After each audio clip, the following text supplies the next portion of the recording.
If you've ever wondered how the people who report the news live, you're in for a surprise today. We're talking about Peter Doocy, a name that's been all over the news recently. But here's the thing, what you don't know is what his mansion actually looks like. Sure, we all see him on TV, but wait until you see how he's living inside his mansion. Let's just say it's not quite the glamorous lifestyle you might expect. In fact, his mansion is so controversial that it's hard to look away.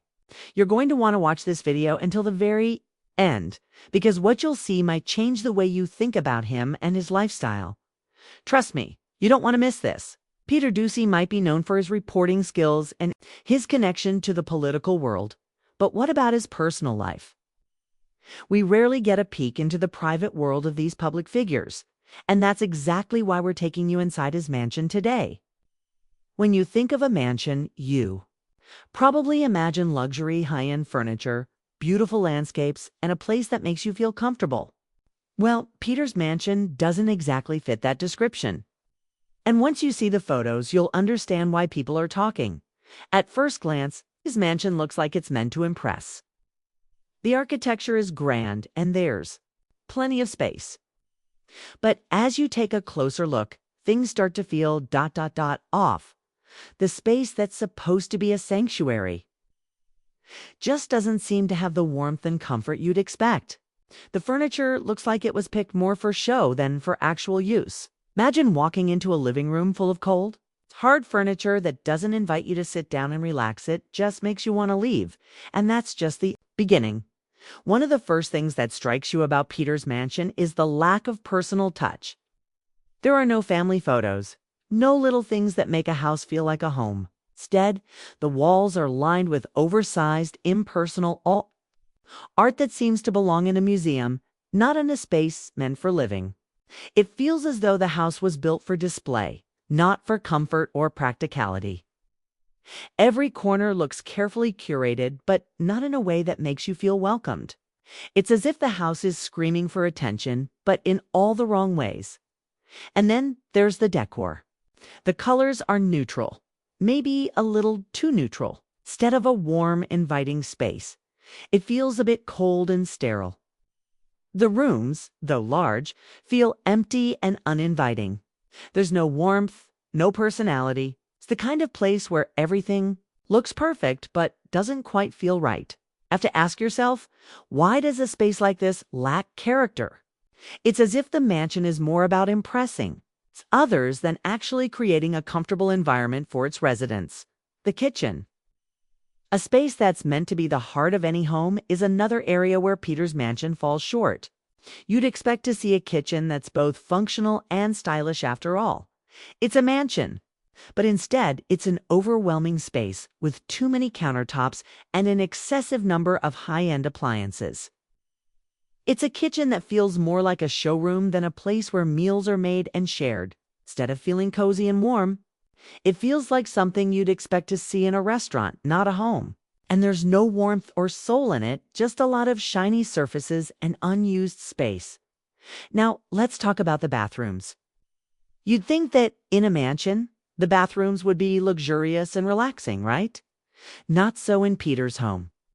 The bathrooms are full of marble, sleek lines, and shiny surfaces, but there's something about them that feels cold and impersonal. They're the kind of bathrooms you'd expect to see in a five-star hotel, but not in a place where you live. Everything seems designed to look good for a brief moment. But there's nothing that says, this is where you can relax and unwind. Instead, they feel more like a place to hurry up and get out of, not a retreat at the end of a long day. What about the bedrooms? Well, if you thought the rest of the house was strange, the bedrooms are no different. Imagine a huge room with a giant bed, but the walls are bare, and there's no sign of personality anywhere. The furniture is sparse, and the room feels as though it's missing something essential: comfort. You would think that a place where you sleep would feel like your personal sanctuary, but here, it just feels empty. It's as if Peter's mansion is more about showing off space than creating a home that makes you feel at peace. And finally, the outdoor space.